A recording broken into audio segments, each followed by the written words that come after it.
ഇന്ത്യയിൽ ആദ്യമായി ഒരു മുഴുവൻ ഫേസ് പ്രോസ്തെറ്റിക് മേക്കപ്പ് ചെയ്ത് പുറത്തിറങ്ങിയ സിനിമ 1996 മെയ് മാസം റിലീസായ കമൽഹാസൻ നായകനായ ഇന്ത്യൻ സിനിമയാണ്. ഇതേ വർഷം നവംബർ മാസം റിലീസായ മറ്റൊരു കമൽഹാസൻ ചിത്രത്തിലും ഇതുപോലെ പ്രോസ്തെറ്റിക് മേക്കപ്പ് ഉപയോഗിച്ചിരുന്നു. അതെ, എക്കാലത്തെയും സൂപ്പർ ഹിറ്റായ അവ്വൈ ഷൺമുഖി.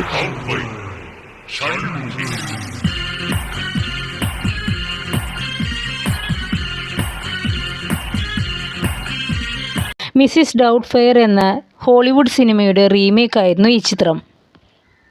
ഇന്ത്യൻ സിനിമയിൽ കമൽഹാസനെയും സുകന്യയെയും വൃദ്ധ ദമ്പതികളാക്കാനാണ് പ്രോസ്തെറ്റിക് മേക്കപ്പ് ഉപയോഗിച്ചതെങ്കിൽ അത് അവ്വൈ ഷൺമുഖിയിൽ പുരുഷനെ സ്ത്രീയാക്കാനാണ് ഉപയോഗിച്ചത്. പ്രോസ്തെറ്റിക് മേക്കപ്പ് ഇല്ലാതെയുള്ള അവ്വൈ ഷൺമുഖിയുടെ ആദ്യ ഫോട്ടോഷൂട്ടാണ് നിങ്ങൾ കാണുന്നത്. ഏകദേശം 5 മണിക്കൂർ എടുത്താണ് കമൽഹാസൻ ഈ മേക്കപ്പ് അണിഞ്ഞിരുന്നത്. മേക്കപ്പ് അണിഞ്ഞാൽ പിന്നെ ഭക്ഷണമൊന്നും